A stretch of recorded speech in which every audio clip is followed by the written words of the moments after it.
The restaurant glowed with soft candlelight, the kind that makes every face look warmer, every table feel more intimate. I sat across from Mark, my heart lighter than it had been in weeks. Life had pulled us in different directions, but tonight felt like ours again. I lifted my glass of wine, savoring the taste and the atmosphere, letting myself believe we were finding our rhythm. The low hum of conversations around us wrapped me in comfort. This wasn't just dinner. It felt like a promise. Mark leaned closer, asking about my day with a smile that almost disarmed me. I noticed the fine lines at the corners of his eyes, the way his laugh softened his whole face, and for a moment, I let my guard down. His hand brushed mine across the table, and I clung to that touch like a lifeline. Maybe we were repairing what had been slipping through our fingers. I imagined dessert, a stroll under the city lights, maybe even some closeness at home. Fragile, yes, but possible. Then it happened. His phone buzzed against the table, shattering the fragile bubble I had wrapped around us. The screen lit up in the dim light, and without meaning to, my eyes landed on it. A picture of a messy bed, sheets twisted, followed by words that made my blood run cold. Miss you already. Last night was unforgettable. My chest tightened, my stomach lurched. In an instant, the sweetness of the evening soured into something sharp and bitter I couldn't swallow. I froze, glass still in my hand, as if moving might make the words disappear. My throat tightened, but I forced my face to stay calm, pretending nothing had happened. Mark's eyes flicked up at me, maybe sensing my sudden stillness, and in that moment, I realized he didn't know I'd seen. The betrayal buzzed in my ears louder than the clinking of silverware. Part of me wanted to scream, to demand answers right then and there. But another part, the colder part, decided to wait. I leaned back in my chair, steadying my breath, trying to collect myself while my insides twisted. Mark, who just texted you? I asked, my voice trembling but measured. He blinked quickly, shoved his phone face down, and forced a smile that didn't reach his eyes. It's work, nothing important. His answer hung between us, heavy and false. I studied him, the way his jaw tightened, the way his fingers drummed nervously against the tablecloth. He was lying, and we both knew it. Work sends you pictures of beds? I pressed, my tone sharper now, though I tried to keep my composure. His eyes widened, and for a second he stammered, caught between excuses. You must have misread, he muttered, his voice cracking just enough to betray him. It's not what you think. Oh, but I knew exactly what it was. That message was no mistake, no misunderstanding. It was a confession wrapped in pixels, handed to me like a dagger in the middle of our dinner. I sat there, every muscle in my body screaming to explode, yet I forced a smile that didn't belong to me. I picked up my fork, cutting into food I could no longer taste, chewing just to keep myself from shaking. Around us, waiters carried trays, couples laughed, glasses clinked. To anyone watching, we looked like a normal pair sharing a pleasant evening. But inside me, something cracked. Quietly, almost invisibly, like glass under pressure. And once that crack began, it wouldn't stop spreading.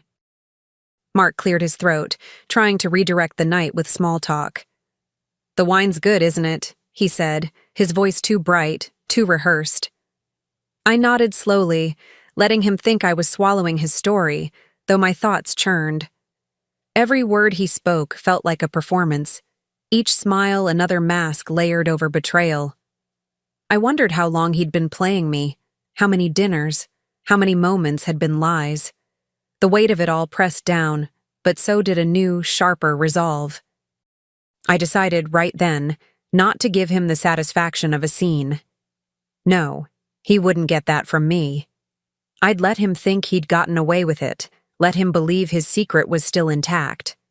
But in the shadows of my silence, I was already planning. Because that message wasn't just a mistake, it was a door opening, and I had no intention of letting it close again. Not until I walked through it and made sure he understood exactly what it had cost me. The ride home felt endless, though neither of us said much. Mark hummed along with the radio like nothing had happened, while I stared out the window, my reflection in the glass colder than I remembered. I clenched my hands in my lap, rehearsing the questions I wanted to hurl at him, then swallowing them back down. He thought my silence meant surrender. He thought I was too fragile to face the truth. But the truth had already carved itself into me, and I wasn't about to let it go. When we finally walked through the door, he kicked off his shoes, loosened his tie, and acted as if the evening had been uneventful. I followed him with steady steps, watching every move. I waited until he went to the kitchen for a drink, then picked up his phone from the counter. My hands trembled, not from fear, but from the fire burning inside me. The photo was gone, deleted. He had cleaned up the mess he thought I couldn't handle, but he forgot one thing. I'd already seen it. He came back, glass in hand, and froze when he saw me holding the phone. "So," I said, my voice low but sharp, "you deleted the photo? But you forgot I saw it first." His face hardened instantly, the charm slipping away like a mask cracked down the middle. "Why are you going through my phone?" he snapped, his tone dripping with accusation. "Don't you trust me?" The audacity of it almost made me laugh. He wanted to twist this, to turn me into the villain. But I wasn't playing that role. Not tonight. My pulse pounded in my ears, but I held his gaze without flinching. "Don't twist this around," I shot back, my voice firmer now. "While I sat across from you at dinner, she was texting you from our bed." The word bed felt heavy, bitter, and deliberate. Mark's jaw tightened, his hand gripping the glass so hard I thought it might shatter. He wanted to deny it, but he couldn't. The evidence wasn't just digital, it was etched in his reaction, in his fear of being exposed. He set the glass down, his tone suddenly cooler, more calculated. "Sophia," he said slowly, almost condescending, "maybe this marriage isn't working anymore." The words sliced through me, each one a dagger aimed at the woman who had sacrificed, forgiven, and tried to rebuild. For a split second, I felt my chest cave in, the air knocked out of me. He wasn't even fighting for us. He was discarding me, like I was the burden, not his betrayal. That's when something inside me shifted from pain to steel. I looked at him, my heart breaking, but my mind sharpening. His betrayal had gutted me, but his cold dismissal lit a fire I hadn't felt before. If he wanted out, then fine. But he wouldn't walk away unscathed.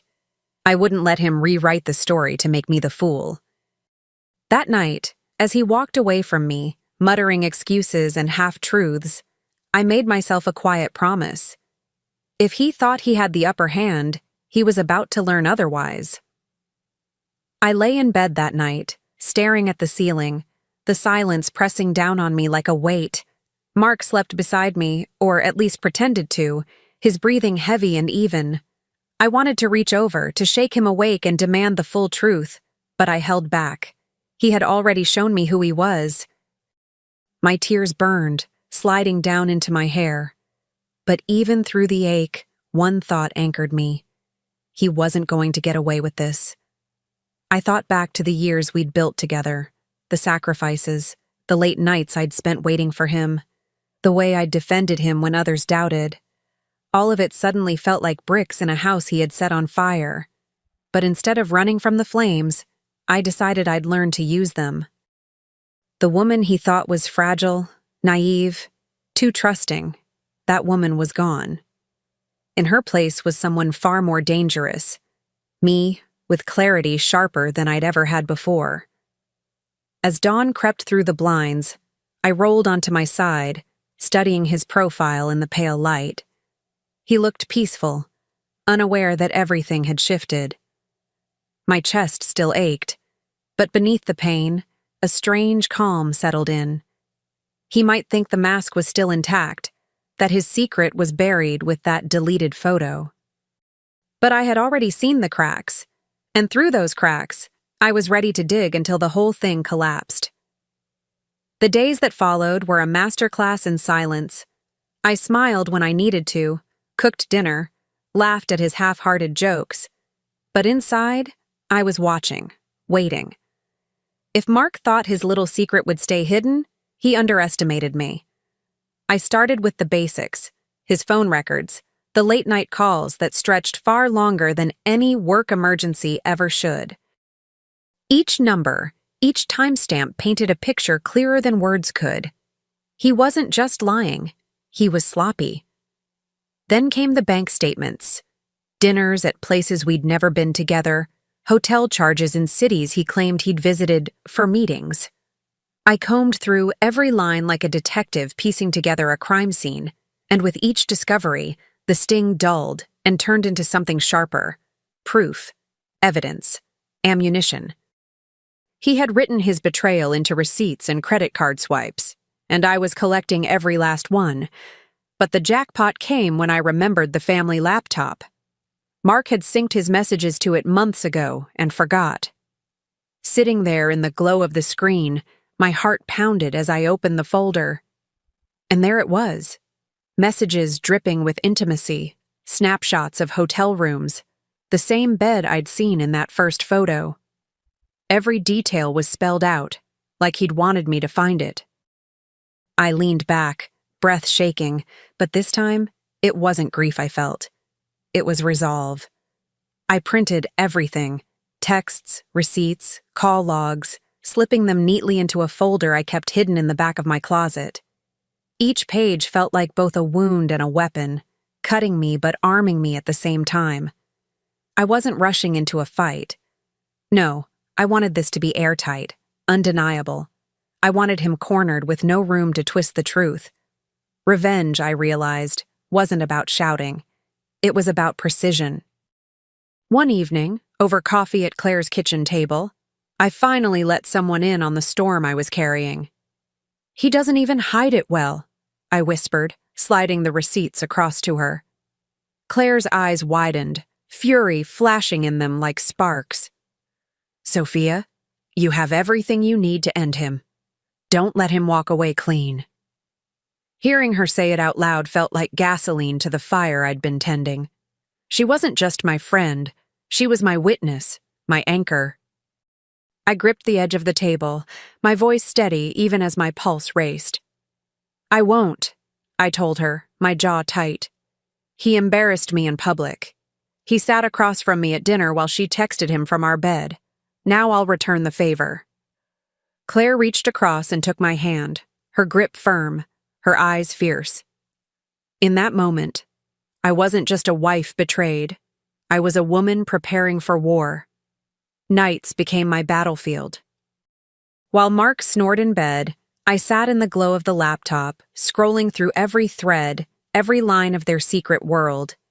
Her name appeared again and again, dripping with endearments that once belonged to me. The sting was sharp at first, but with each word I read, the pain hardened into strategy. I wasn't just uncovering his affair. I was building the stage where he'd be forced to perform the truth. There were moments when doubt tried to creep in, whispering that maybe I should just leave quietly, spare myself the drama. But then I'd see another photo, another hotel charge, another smug little "miss you already." And that doubt dissolved into clarity. Walking away silently would mean giving him freedom without consequence. No, he needed to feel the weight of every betrayal, the sting of exposure in the very places he thought he was untouchable.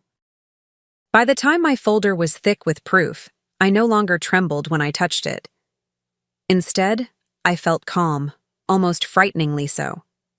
I had transformed my heartbreak into evidence, my humiliation into leverage. And while Mark went on with his charade, blissfully unaware, I was already plotting the perfect stage for his downfall. All that was left was the moment to strike, and I knew exactly when and where it would happen. The invitation to the family dinner arrived just as I'd been waiting for the right opportunity. Mark's parents were hosting. His siblings and colleagues would be there, an audience he couldn't charm his way out of. When he handed me the envelope, smiling like nothing was wrong, I smiled back and accepted. Inside, though, my pulse quickened. This was it. The night where his double life would unravel in front of everyone he cared about. I prepared carefully, slipping the folder of evidence into my bag like a secret weapon. The night of the dinner, I dressed with precision. Elegant, composed, every detail deliberate. If he expected me to crumble, I'd give him poise instead. As we drove to his parents' house, he made small talk, humming along with the radio, unaware of the storm sitting quietly beside him. I answered with nods, my mind rehearsing every word I planned to deliver. When we walked into the dining room, the air was warm with the smell of roast and the hum of conversation. His family greeted us with hugs, smiles, polite chatter. I returned their warmth, all while holding a steady mask over the truth I carried. I sat down beside Mark at the long table, my hands folded neatly in my lap. No one could see it yet, but this was no ordinary dinner. Tonight, I was both guest and executioner. The clinking of silverware and polite laughter filled the room, but all I could hear was the steady beat of my own heart. Mark sat beside me, leaning in to tell his brother a joke, oblivious to the trap tightening around him. I waited, patient, biding my time as the courses came and went. Every smile I offered, every nod, was a thread in the mask I wore. He had humiliated me over dinner once. I was about to return the favor, and mine would leave scars. Halfway through the main course, I set down my fork and reached calmly into my bag. The room buzzed with conversation, no one noticing until the sound of paper sliding across the table caught their attention. I stood, my voice clear and steady, cutting through the chatter. "Mark," I said, projecting just enough to command the room, "remember when you told me it was just work?" All eyes turned to me, forks frozen midair, curiosity sparking. He looked up, startled, his face paling. "Sophia, sit down," he hissed under his breath, panic flickering in his eyes. But I wasn't sitting. I lifted the printed photos and messages, laying them out like cards in a game he was destined to lose. "Because here's the kind of work you've been doing," I announced, my voice unwavering. Gasps rippled around the table, his mother's hand flying to her mouth, his brother's face hardening in disbelief. Mark's mask was crumbling in real time, and everyone was watching. Mark's voice cracked as he reached across the table, trying to grab the papers. "Sophia, stop! This isn't the place!" His panic only fueled me. I pulled the folder back and gave him a smile so calm it must have terrified him. "The place?" I repeated, my tone edged with steel. "You humiliated me at dinner with your mistress's texts. Now everyone deserves to see who you really are." The silence that followed was heavy, suffocating. His mother's voice trembled. "Mark, is this true?" Her question sliced through the air, each word like a nail in the coffin of his reputation. Mark's face reddened, his mouth opening and closing as he scrambled for excuses. He muttered about misunderstandings, about me being overly emotional, but the evidence lay bare on the linen tablecloth. His siblings stared in shock.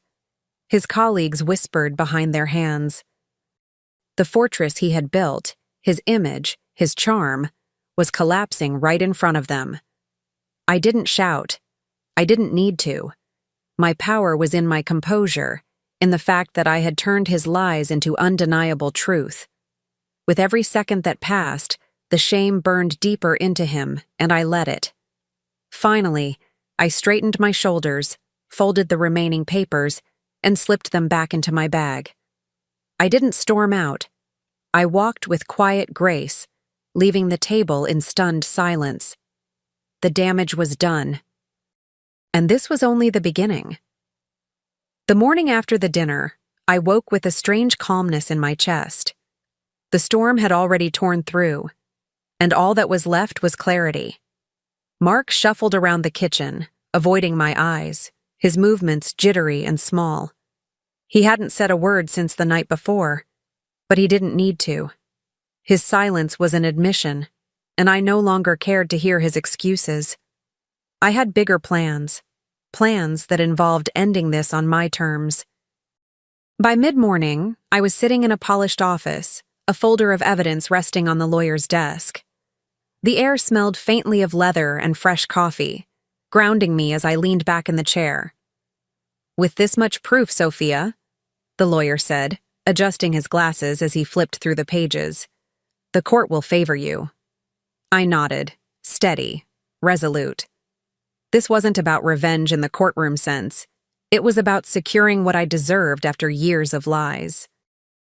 Mark called my name from the doorway when I returned home, his voice desperate. His eyes were red, his shoulders slumped, a man suddenly aware of everything he was about to lose. "Please," he whispered, "I made a mistake. Don't do this." For a flicker of a second, I saw the man I once loved, but the image dissolved as quickly as it came. He hadn't made one mistake. He had built a life of them, and now the bill was due. I set my bag down slowly, studying him the way you'd study a stranger. "You thought you could live a double life," I said, my voice calm but sharp enough to cut. "But you can't have both. And now you'll lose them." His lips parted, searching for words that would soften me, but I'd already heard every excuse, every lie. There was no apology that could stitch back what he'd shredded. He reached out, his hands trembling, but I stepped back. The distance between us wasn't just physical. It was a canyon carved by betrayal. I thought about the years I had given, the trust I had poured into him like water into a cracked vase. No matter how much I tried, it could never hold. "I'm done patching holes," I told him, and the finality in my tone made his shoulders sink. For once, he had no power here. Later that night, I lay in bed alone, the house quiet except for the hum of the refrigerator down the hall. I should have felt empty, but instead, there was a strange peace settling into me. I wasn't naive anymore, wasn't clinging to what once was. The papers were in motion, the evidence airtight, the outcome certain. He might beg, he might rage, but none of it mattered now. My future was no longer tied to his deception. It was mine to claim. The following week, I walked back into my lawyer's office, papers signed, decisions sealed. Each signature felt like a release, as if I was cutting away the last strings that tied me to him. When I looked up, the lawyer gave me a reassuring nod. "You've done the hard part," he said softly. I smiled faintly, realizing he was right. The hardest part wasn't leaving Mark. It was letting go of the woman who once believed his lies. At home, Mark was waiting, slouched on the couch, his face hollow. "Sophia," he said, his voice barely a whisper. "Don't do this to me." I stood in the doorway, holding my purse, feeling the weight of his words roll off me like water off stone. "I'm not doing this to you," I answered quietly. "You did this to us." His mouth opened, but no sound came. For the first time, he was speechless, and I savored it. Walking upstairs, I felt taller than I had in years. Each step carried me further from the shadows of betrayal and closer to the life I was reclaiming. In the stillness of my room, I opened the window, letting the cool night air wash over me. The chapter with Mark was closing, but the story of me, stronger, sharper, freer, was only just beginning. And deep down, I knew his downfall was the beginning of my rise. Months later, I found myself back at the same restaurant where it all began. But this time, the weight in my chest was gone. I wasn't sitting across from lies and betrayal. I was surrounded by friends, their laughter filling the air like music. The flicker of candlelight no longer mocked me. It warmed me. I raised my glass, the clinking of crystal echoing against the walls, and for the first time in a long time, I felt free. Halfway through dessert, My phone buzzed on the table. For a moment, my heart jolted, an echo of that night. But when I looked down, a smile spread across my face. It was a simple reminder. My spa retreat was booked, a gift to myself with the settlement money he thought I'd never claim. The message was short, ordinary, yet it carried a weight no one else at the table understood. It wasn't just a reminder. It was proof of my new beginning. Claire leaned toward me, her eyes twinkling with curiosity. "Do you ever think about him anymore?" she asked, her voice soft, almost cautious. I lifted my glass, catching the light, and let out a laugh that was lighter than I remembered myself capable of. Only when I remember that the best message I ever got was hers. It set me free. The table erupted in cheers, glasses raised, and I felt it deep in my bones. I wasn't just surviving, I was finally living. The weeks that followed felt like stepping into sunlight after years of living in shadows. I filled my days with things I'd once pushed aside: painting, yoga, long walks by the river with Claire. Even the simplest rituals, like brewing my morning coffee or reading on the porch, felt sacred now. They weren't just routines. They were reminders that I had survived, rebuilt, and chosen myself over his deception. Every small joy was a quiet victory. There were moments when memories tried to claw their way back, the dinners, the late-night talks, even the laughter we once shared. But instead of drowning me, those memories became mirrors. They showed me who I had been and who I would never be again. A woman waiting, hoping, shrinking for someone else's love. I had outgrown that version of myself, and when the ache tried to creep in, I met it with gratitude because it reminded me of how far I'd come. One evening, as I stood in front of the mirror before heading out with friends, I barely recognized the woman staring back at me. Not because she was different on the outside, but because of the fire in her eyes. Stronger, sharper, unafraid. I smiled at my reflection, whispering to myself, "You're finally free." And for the first time, I truly believed it. The past was behind me, and the future was mine to shape, on my terms and no one else's. The spa retreat finally arrived, tucked away in the mountains, where the air smelled of pine and freedom. Wrapped in a soft robe, I lay back and let the warmth of the sauna wash years of tension from my body. For once, there were no buzzing phones, no secrets hiding in plain sight, no lies to unravel. Just me, whole, steady, and finally, at peace. I closed my eyes and let the silence cradle me like a promise of better days ahead. On my last night there, I sat under the stars, the sky stretching wide and endless above me. I thought about how close I'd come to losing myself, how easily I could have stayed trapped in that cycle of betrayal. But instead, I had chosen to fight. Not just for justice, but for myself. The darkness had tried to swallow me, but I'd carved my way out, carrying my dignity like a torch. And now, the night no longer scared me, it inspired me. When I returned home, my friends welcomed me with open arms, laughter spilling into the room as we shared wine and stories. Claire raised her glass high, and I followed suit, my heart swelling with gratitude. "To freedom," she said, her eyes locked with mine. "To freedom," I echoed, the words rolling off my tongue like a victory song. And as the glasses clinked together, I knew the truth.